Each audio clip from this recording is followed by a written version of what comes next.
바쁜 당신을 위해 준비된 밤 시사야.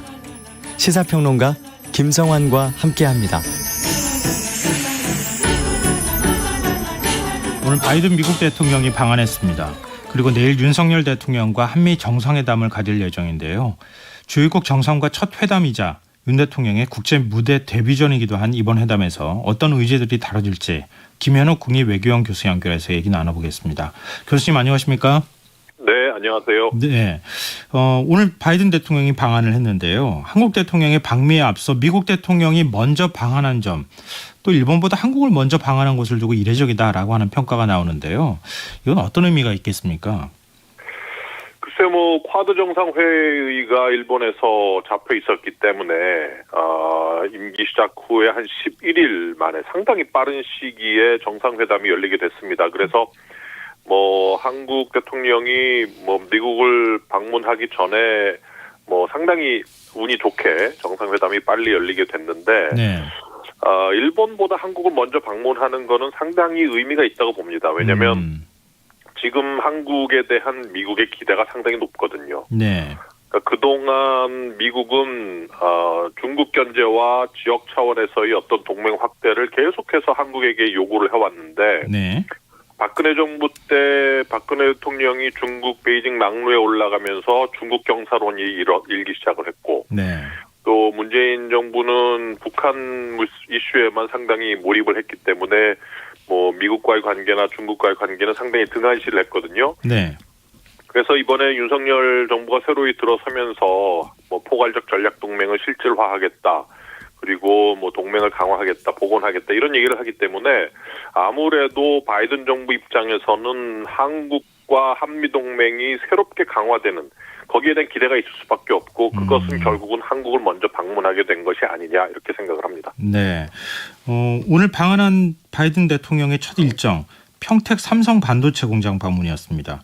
그리고 22일엔 정의선 현대자동차그룹 회장도 만나는데요. 그동안엔 좀 안보 동맹에 주력했던 모습하고 좀 많이 다른 것 같다는 생각이 들거든요. 이거 어떤 의미가 있겠습니까? 미국 입장에서는 이러한 상당히 신기술 부분, 반도체라든지 배터리, 전기차 이런 부분이 이제는 미래의 경제를 좌지우지한다는 판단이 있는 거죠. 그러니까 지금 결국 그 미중 경쟁이 상당히 치열하게 전개되는 과정에서 바이든 정부의 대중국 정책이라고 하면 미국이 앞서가는 이런 첨단 산업 부문에서의 격차를 벌려놓겠다는 거거든요.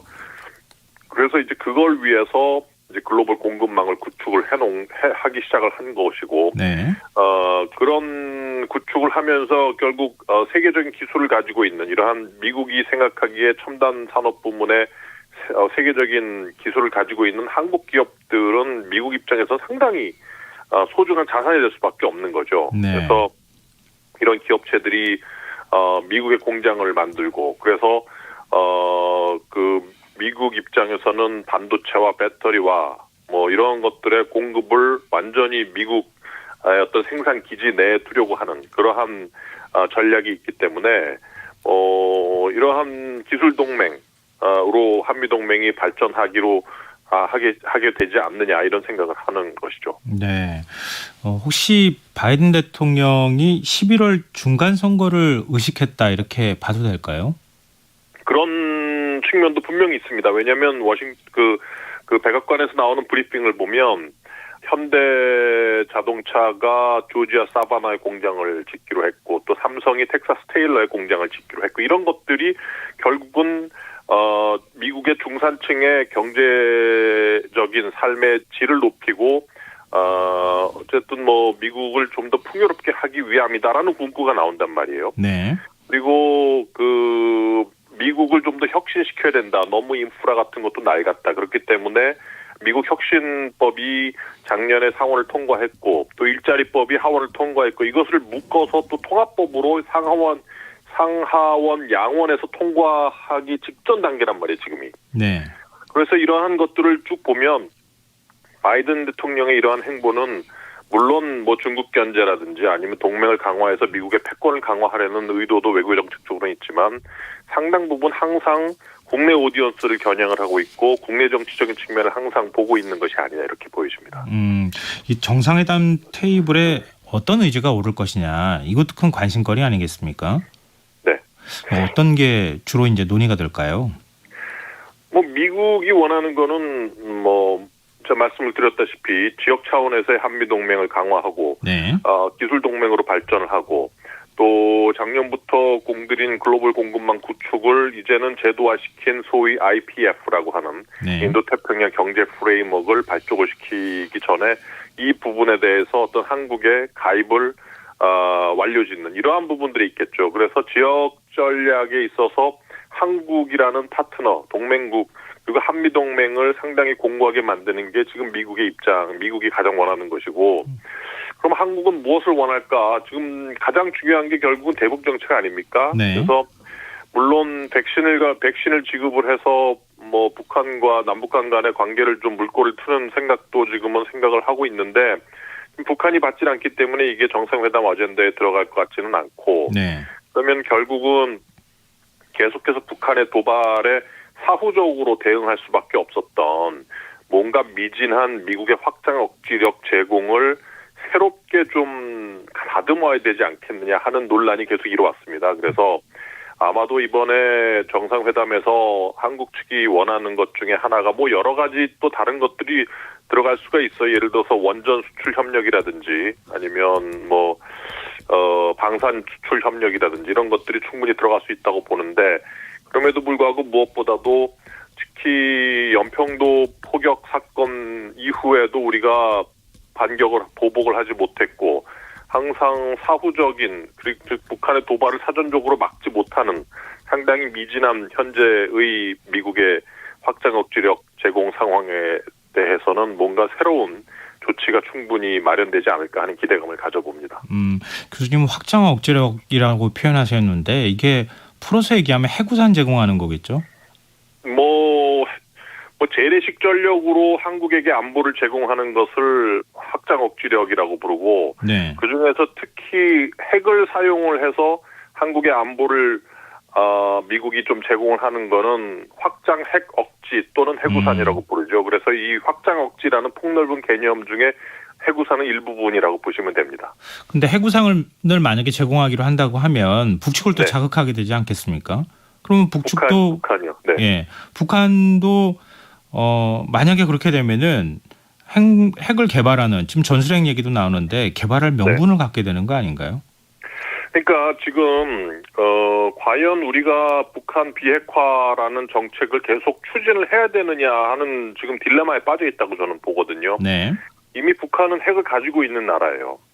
그러니까 NPT 체제에 의해서 그리고 미국에 의해서 핵보유국 또는 뭐 사실상 핵보유국으로 인정을 못 받았다 뿐이지 핵을 보유하고 있는 나라란 말이에요. 네. 우크라이나 사태를 경험을 하면서 아마 미국은 핵을 더 이상 포기하지 말아야겠다고 생각을 할 걸로 보이고요. 네. 이렇게 지금은 북한이 이미 핵보유국인데 미국은 여전히 북한 비핵화를 주장해야 하는 딜레마 상황에 처해 있는데 그러면서 북한은 계속해서 북한이 이미 핵보유국이니 미국과 북한 같이 상호 군축합시다. 서로 핵을 없앱시다 하고 계속 이런 주문을 하고 있단 말이에요. 네. 이런 상황에서 우리가 해야 될 것은 계속해서 딜레마 상황에 빠져 있는 그러한 말도 안 되는 비핵화를 계속 주장할 것이냐 아니면 뭔가 뭐 미국의 핵을 다시 한반도에 들여온다든지 한국에 들여온다든지 해서 핵 균형을 먼저 이루고 그 상태에서 1991년도에 했던 것처럼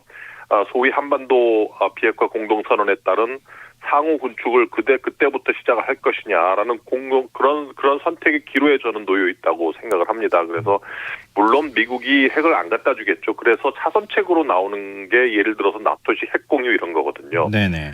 지금 일본 아베 신조 전 총리도 우크라이나 사태 이후에 일본도 핵 공유해야 된다 이런 주장을 하기 시작을 했고 네. 그래서 이러한 부분들 즉 뭐 핵을 갖다 놓는 것 아니면 나토식 핵 공유가 여의치 않으면 여기에 준하는 확장 억지력을 가져다 줄 수 있는 조치들이 분명히 한미 간에는 좀 고민이 되어야 되지 않을까 이런 생각을 합니다. 근데 미국 측이 밀 군사훈련에 한국이 동참하는 문제 제안을 했다고 하는 보도가 있거든요. 이것도 우리 입장에서 또 예민하지 않겠습니까? 근데 뭐 대통령실에서는 뭐 그런 바 없다라고는 얘기를 하는데 네. 아마도 미국 입장에서도 이러한 얘기를 공식적으로 꺼내기는 쉽지 않을 거예요. 왜냐하면 중국이 상당히 민감해하는 부분 중에 하나거든요. 네. 그러니까 소위 그 문재인 정부 때 중국에게 약속을 한 건지 그게 뭐 의사 표명인지는 모르겠지만 소위 3불 1한이라고 하는 즉 사드 추가 배치 금지, 한미일 군사 동맹화 금지, 그리고 미국의 미사일 방어 체제에 들어가면 안 된다. 이게 3불이고 네. 1한은 기존에 한국에 들어온 사드를 정상화하면 안 된다. 이게 1한이거든요. 네. 즉 군사적인 이슈에는 중국이 지금 상당히 민감해하고 있기 때문에 한미를 군사동맹에 하고 군사연습에 참여하는 것은 아무래도 한국 정부가 좀 신중하게 로우키로 접근해야 될 문제이기 때문에 네. 아마도 정상회담 의제에는 당연히 좀 빠지는 게 맞지 않는가 이런 생각을 합니다. 네. 이번 회담에서 인도태평양 경제 프레임워크 IPEF 참여를 공식 선언할 것이다 이런 얘기도 나오고 있거든요. 이게 어떤 의미가 있는 겁니까? IPF라는 거는 결국 미국이 첨단 기술 산업 부문에서 글로벌 공급망을 짜고 여기에서 중국을 배제시키는 정책을 펴기 시작을 했는데 이게 상당히 성과를 거두고 있기 때문에 이거를 이제는 공식화하겠다는 겁니다. 제도화하기 시작하는 거고, 즉 IPF라는 지역 경제 기구를 만들면서 규범도 만들고 그리고 정책에 어떤 가담하는 회원국도 정식으로 가담을 시키고 하면서 이 글로벌 공급망 구축이라는 아주 중요한 정책을 이제는 이 인도태평양 지역에서 좀 더 공식화하고 제도화하겠다는 걸 의미하기 때문에. 네. 근데 이게 상당히 미국 입장에서 중국 견제의 성격이 크죠. 근데 우리가 여기에 들어간다고 해서 꼭 중국 견제를 하는 게 아니거든요.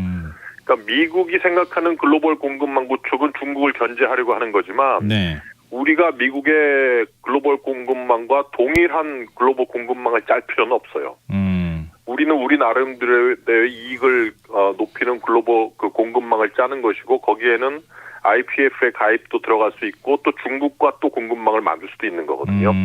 그렇기 때문에 이거는 우리 기업이 미국 중심의 IPF 회원국들의 시장을 우리가 선점하는 효과도 있고 미국의 어떤 원천 기술을 우리가 받아들일 수 있는 그러한 기회도 얻을 수 있는 것이기 때문에 네. 우리의 기업체들의 어떤 이익에 기반해서 다양한 통상 외교, 무역 관련된 그러한 정책을 추진하고 있는 것이 아닌가 이런 생각입니다.